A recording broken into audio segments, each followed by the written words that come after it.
Young Swaggies. It's about Tyson and Wilder. Alright, so I'm a big fan of Tyson Fury, period. And it's because of Klitschko and his mental health situations that he be beaten. So I always gotta rooting for him. Now, of course, I relate to this black man, Deontay Wilder, and I want him to win, not because he's fighting a white man, but because he's black. I want to see another black man win. So, I've been torn between these two guys from the beginning.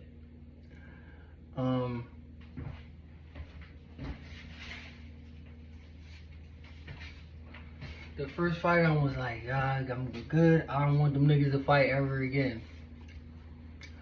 The second fight, Deontay was talking some demonic. When I get in the ring, I get possessed. And remember, y'all, disclaimer, I'm only talking metaphysical. Please don't be in my DMs telling me what Stephen A. Smith said on ESPN about this. I don't care. This is my take metaphysically. So they had the little sit down, and he was I get possessed, saying all this like demon, demonic, like basically like how Beyonce say when she go on stage and Sasha Fierce getting her. Yeah, basically he was doing that, like his alter ego. Yeah. So anything there's alter egos and all. You talking about demons. You're talking about blaming something on something else. You ain't on me. This is me. I did it. No, I was drunk, man. Fucking crazy. No, man, I was possessed by something, man. It was crazy. I didn't do it, man. Blame it on whatever I was possessed by. No. Don't worry like that, too.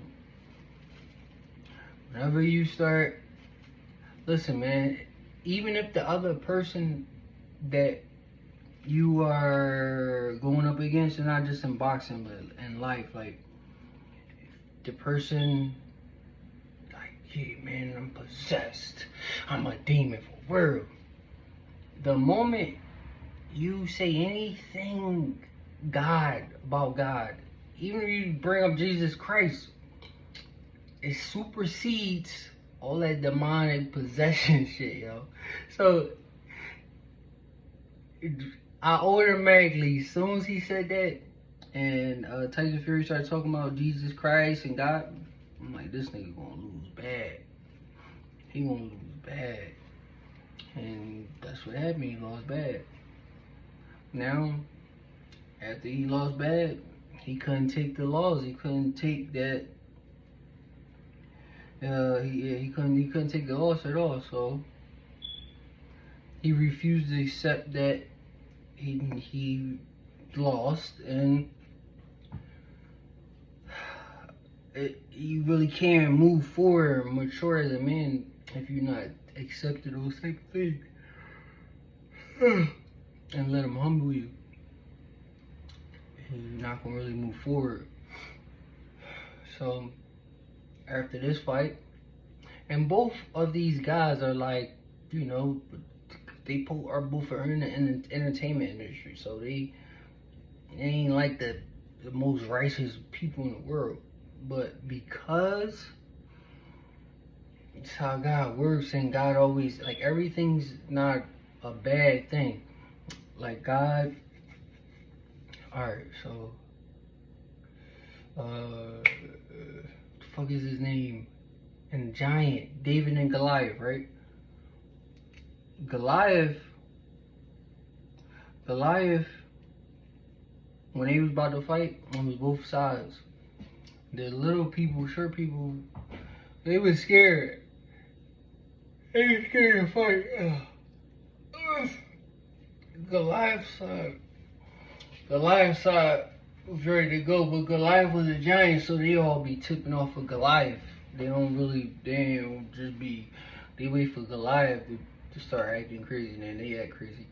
So Goliath is, they all at the war, they on this side, they on that side. I mean, trying to choose when they gonna fight, I guess. And Goliath was antagonizing the other side and blaspheming God by like, oh, you guys don't want to fight. Things on the lines like it was a Sunday or something, and I don't know the specific details, but basically that the giant was blaspheming God and saying God's name in vain. And our guy David, he was using God's name and with the utmost respect.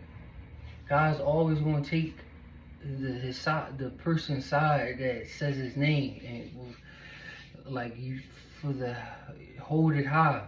He's always going to take their side, even if that side ain't the most righteous. Not saying that David wasn't righteous, but you see what happened. Like he just so happened to swing the rock, hit him in the middle forehead, and he died. Like that was all God.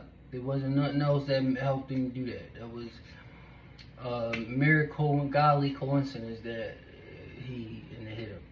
Okay, so when these things happen and there are two sides, and good and the evil side, or the evil and evil side, if the evil side is pumping and promoting evil, demonic possession and all this type of shit, and he's going against his life or a God or somebody even bring up God, which Tyson Fury have done in the past when he was arguing,